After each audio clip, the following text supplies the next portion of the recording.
Hello प्यारे दोस्तों, आप सभी का स्वागत है द आईटी एग्जाम चैनल पे। दोस्तों, कल की जो क्लास हुई थी तो मैंने हिंदी का परिचय बता दिया था और हिंदी में वर्णमाला के दो भेद बताए थे, स्वर और व्यंजन। तो आज की क्लास दोस्तों जो आधारित है स्वर को लेकर के है, स्वर पर चर्चा करेंगे, स्वर के प्रकार। तो जिन लोगों ने मेरी कल की क्लास नहीं देखी है, आप लोग कल की क्लास जरूर देख लीजिए। तो कल मैंने बताए थे स्वर आपके 11 होते हैं।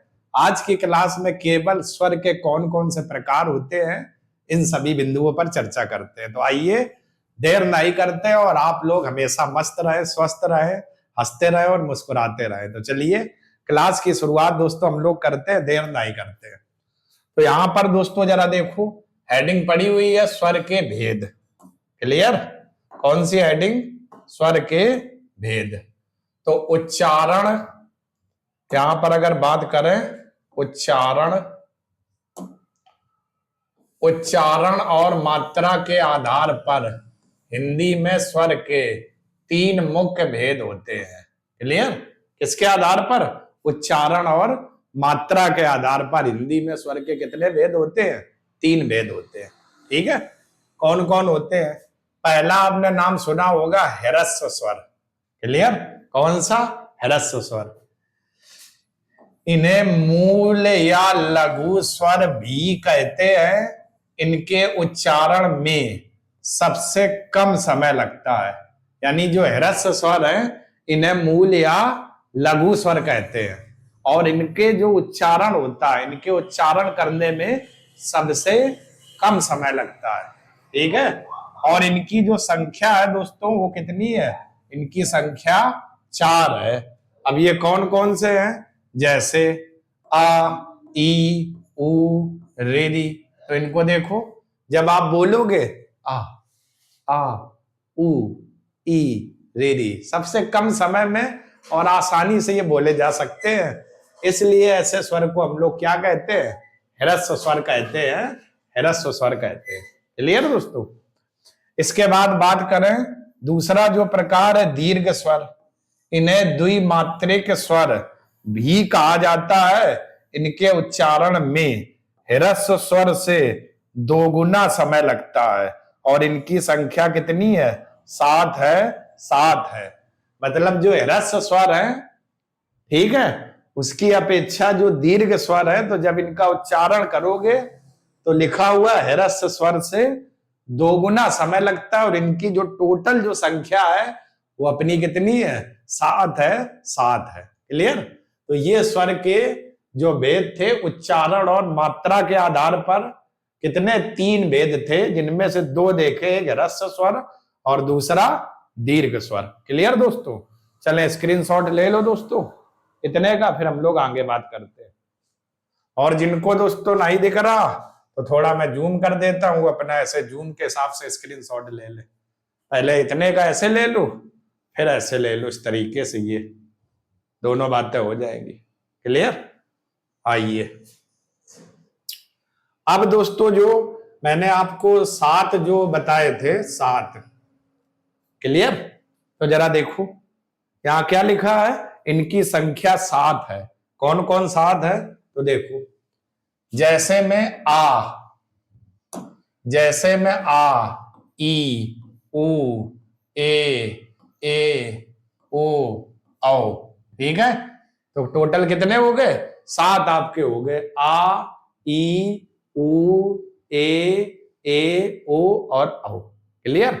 इनको जब आप बोलोगे तो आ, ई, देखो खिंच रहा ना, आ बोलो, ई, उ, तो इसमें ताकत ज्यादा लग रही। तो इसलिए ह्रस्व स्वर की तुलना में इनमें क्या लगता है?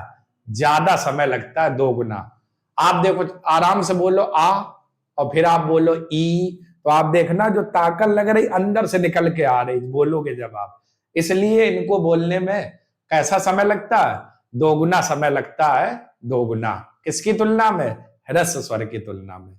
एक नॉर्मल आ बोलो, फिर एक आप ई बोलो। तो आ जब बोलोगे तो केवल इतना हिस्सा काम करेगा, जैसे ई बोलोगे तो आपके अंदर से खिंचावट होगी। ठीक है? तीसरा जो प्रकार है दोस्तों कौन सा है? प्लुप्त स्वर। इनके उच्चारण में दीर्घ स्वर से भी अधिक समय लगता है और इनका उपयोग किसी को पुकारने या नाटक के संवादों में किया जाता है। ठीक है, जैसे ओम, ठीक है, ओम, आप इसको बोलो, क्या लिखा हुआ, दीर्घ स्वर से भी 3 गुना समय लगता है। ये जैसे ऐसे ओम लिखते हो तो जब बोलते तो ओम, ओम बहुत ताकत लगती है, अथाह एनर्जी जा रही, ओम, क्लियर। तो ऐसे स्वर आपके क्या कहलाते हैं, विलुप्त स्वर कहलाते हैं। ठीक है, तो तीसरा ये दोस्तों आपका प्रकार था, कौन सा, विलुप्त स्वर। ठीक है, स्क्रीनशॉट ले ले दोस्तों, फिर आगे बात करते हैं हम लोग। चलिए, तो स्वर का एक प्रकार आपका हो गया। अब आते हैं दूसरे प्रकार पर।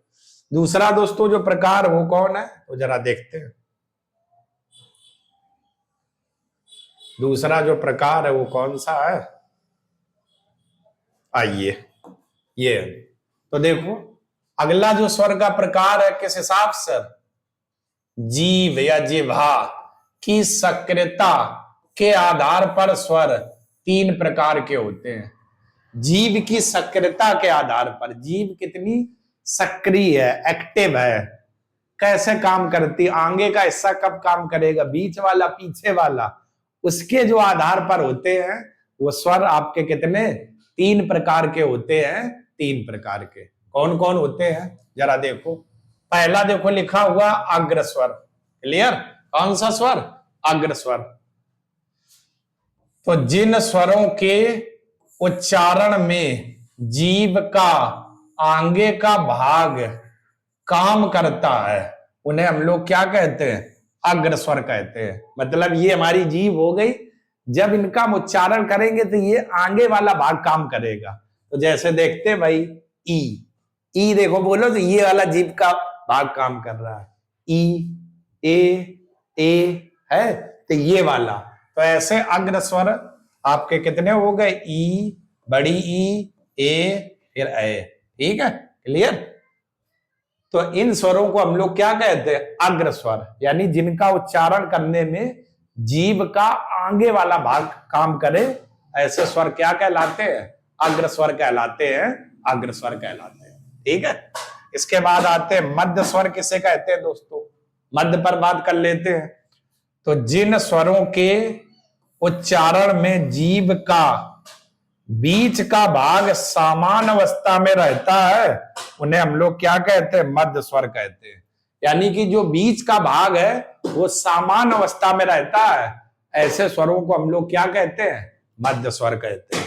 ठीक है, जैसे आ, देखो नॉर्मल आप आ बोलोगे तो बीच वाले जीभ में जो पार्ट है ये है, इस पर कोई असर नहीं पड़ेगा, आ बिल्कुल कोई टेंशन नहीं है, सामान्य अवस्था में रहता है, ना ही कोई हलचल है, ना ही कोई इसमें जोर पड़ रहा, आ।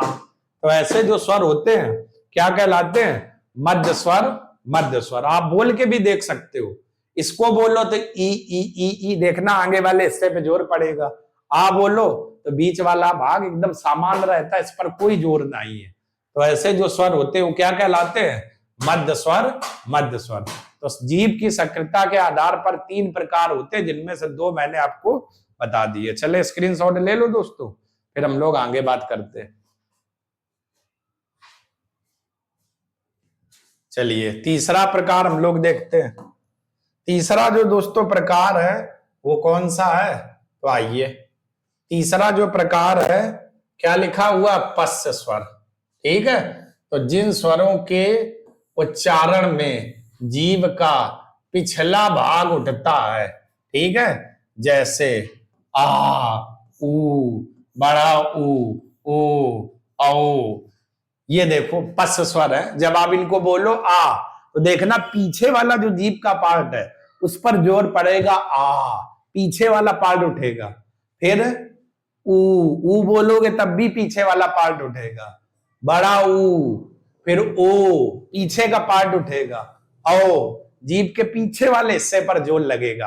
आप स्वयं बोलकर देखें, जीभ का जो पीछे वाला हिस्सा है उस पर जोर लगेगा, जोर लगेगा। आप स्वयं बोल करके देख ले, ठीक है। तो ऐसे स्वर हमारे क्या कहलाते हैं, पश्च स्वर कहलाते हैं, पश्च स्वर। क्लियर? चलो स्क्रीनशॉट ले लो, फिर आगे और देखते हैं प्रकार।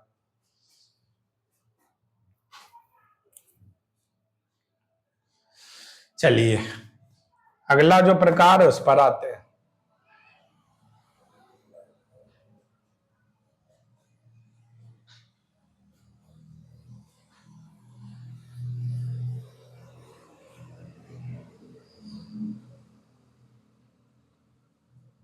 तो देखो अगला जो प्रकार लिखा हुआ है स्वर का, वो क्या लिखा हुआ है दोस्तों? देखो जरा ध्यान से, लिखा हुआ है मुख के आधार पर स्वर के भेद।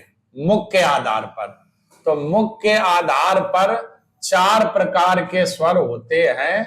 4 प्रकार के स्वर होते हैं। मुख के आधार पर कितने प्रकार होते हैं? 4 प्रकार के स्वर होते हैं। कौन कौन होते हैं? तो आइए देखते हैं। तो सबसे पहली जो हेडिंग पड़ी हुई है विव्रत स्वर। विव्रत स्वर। अब विव्रत जो स्वर होते हैं, व्रत किसे कहते हैं? तो मामला देखो क्या लिखा हुआ है, जिनके उच्चारण में मुख पूरा खुलता है उन्हें विव्रत स्वर कहते हैं। जैसे आ पूरा मुंह खुला, बड़ा बोलो, ऐसे नॉर्मल बोले नहीं पाओगे जब तक होंठ मुंह खुलेगा नहीं। तो पूरा मुंह जिनके उच्चारण में खुले उन्हें हम लोग विव्रत स्वर कहते हैं। क्लियर दोस्तों? अर्ध विव्रत स्वर किसे कहते हैं? तो जिनके उच्चारण में मुख आधा खुलता हो। जैसे आ, छोटा आ, ए, औ। इनको जब आप बोलोगे तो आधा मुंह खुलेगा, आ, ए, औ। कोई जोर नहीं पड़ेगा। आ बोलोगे तो पूरा मुंह खुलेगा। ठीक है? तो ऐसे स्वरों को हम लोग क्या कहते हैं? अर्ध विव्रत स्वर। विव्रत स्वर क्या हो गए? जिनके उच्चारण में पूरा मुख खुले। जब आप चिल्लाते हो, देखते हो कोई ऐसे पिंच हो गए, आई दैया करते तो पूरा मुंह खुल जाता। और अर्ध विव्रत स्वर किसे कहते हैं? जिनके उच्चारण में मुख आधा खुलता है उन्हें अर्ध विव्रत स्वर कहते हैं। जैसे आ, ए, औ। क्लियर? तीसरा जो दोस्तों प्रकार है उस पर भी देख लेते हैं जरा।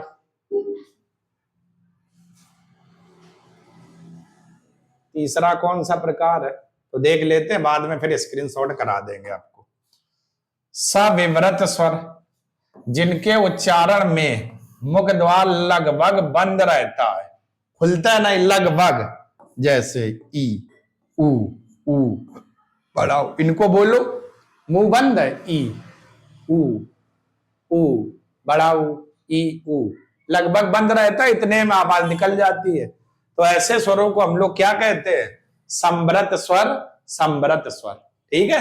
तो 3 बातें हो गई, जिनके उच्चारण में मुख पूरा खुलता है, और जिनके उच्चारण में मुख आधा खुलता है, जिनके उच्चारण में लगभग मुंह क्या रहता है?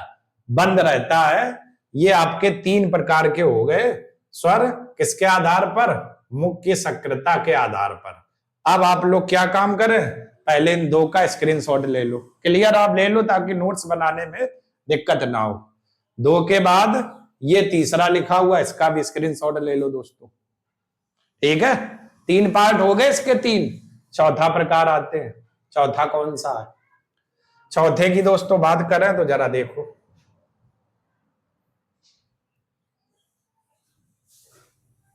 चौथा देखो जरा, चौथा है अर्ध संव्रत स्वर। तो जिनके उच्चारण में मुख द्वार लगभग आधा बंद रहता है उसे क्या कहते हैं? अर्ध संव्रत स्वर, अर्ध संव्रत स्वर। तो जिनके उच्चारण में मुख द्वार लगभग आधा बंद रहता है क्या कहलाते हैं? अर्ध संव्रत स्वर कहलाते हैं। जैसे ए, ओ। ठीक है? ए और ओ बोलोगे तो आधा मुंह आपका क्या रहेगा? लगभग बंद रहेगा। ए, ओ, ए, ओ, ए, ओ, ऐसे बोल के देखो। ठीक है? तो ये आपका क्या था? चौथा प्रकार था, अर्ध संव्रत, चौथा प्रकार। ठीक है? ये लिखा हुआ चौथा प्रकार। ये आपका 4 थे, देख लो आप चौथा। अब दोस्तों हम लोग जो आते हैं किसके आधार पर? तो आइए जरा देखते हैं होठों के आधार पर। ठीक है? तो जरा देखो होठों के आधार पर स्वर कितने प्रकार के होते हैं, या होठ के आधार पर स्वर कितने प्रकार के होते हैं। तो होंठ के आधार पर दोस्तों जो स्वर होते हैं वो कितने प्रकार के होते हैं, 2 प्रकार के होते हैं, 2 प्रकार के होंठ के आधार पर।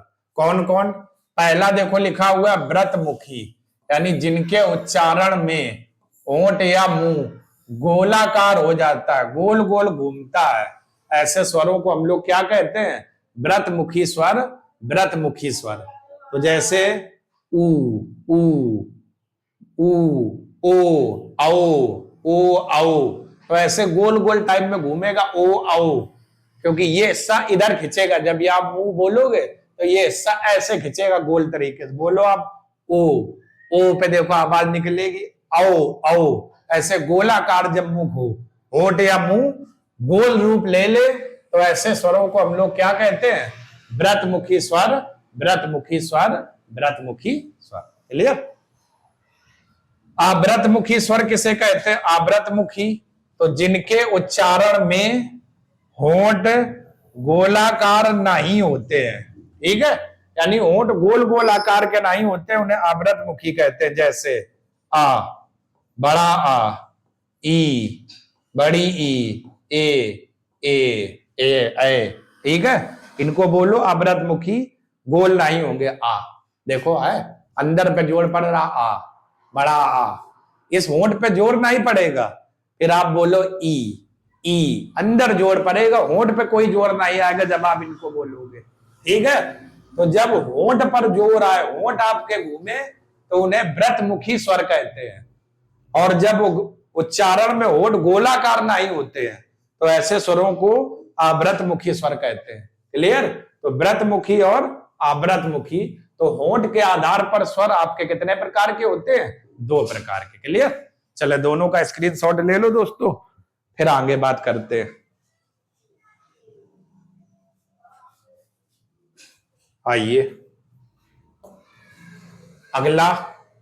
अगला जो तीसरा दोस्तों प्रकार है आपके, एक प्रकार और बचा हुआ, तो इसको भी देख लेते हैं। तो जरा देखो अगला जो प्रकार है वो क्या है, नाक व मुख से हवा निकलने के आधार पर स्वर के भेद।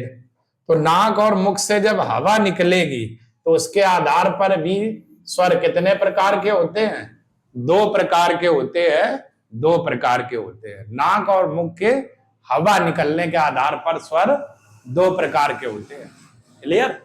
कौन कौन से, पहला निर्नुनासिक स्वर, यानी जिनके उच्चारण में हवा केवल मुख से निकलती है, उन्हें क्या कहते हैं, निर्नुनासिक स्वर, निर्नुनासिक स्वर कहते हैं। यानी जिनके उच्चारण में हवा केवल मुंह से निकलती है, उन्हें निर्नुनासिक स्वर कहते हैं। जैसे आ, ई, ऊ, तो जब आप आ, ई, ऊ बोलोगे तो हवा जो है मुख से निकलेगी। देखो बोलो, नाक से नहीं जोर पड़ेगा, आ, ई, ऊ, नाक पे यहां से कोई जोर नहीं पड़ेगा, आ, ई, ऊ। खुद आप बोल के देखो, आ, ई, ऊ, हवा जो मुख से निकलेगी। ऐसे स्वर को हम लोग क्या कहते हैं, निर्नुनासिक स्वर कहते हैं, निर्नुनासिक स्वर कहते हैं। अगला अनुनासिक स्वर किसे कहते हैं, तो हवा मुख के साथ साथ नाक से भी निकलती है, उसे हम लोग क्या कहते हैं, अनुनासिक स्वर, अनुनासिक। जैसे अंग, अंग बोलो, आ पर बिंदी है तो अंग, देखना मुंह और साथ में नाक पे भी जोर पड़ेगा, नाक से भी हवा निकलेगी, अंग, अंग। फिर इसके बाद चंद्र बिंदु वाले जितने वर्ण, जैसे चांद लिखते हो, चांद बोलो तो मुंह और मुंह के साथ नाक पर भी जोर आएगा, चांद, चांद, देखना यहां से भी जोर आएगा, हवा निकलेगी। खुद आप बोल के देखें और महसूस करें क्या ऐसा हो रहा कि नहीं हो रहा। तो देखा आपने, नाक और मुख से हवा निकलने के आधार पर भी स्वर आपके 2 प्रकार के होते हैं। निर्नासिक स्वर, यानी जिनके उच्चारण में हवा केवल मुख से निकलती है, और अनुनासिक स्वर, यानी हवा मुख के साथ साथ नाक से भी निकलती, जैसे आ, अंग, और इधर में चंद्र बिंदु वाले। क्लियर दोस्तों। चले स्क्रीनशॉट ले लो दोस्तों, फिर आगे बात करते हैं।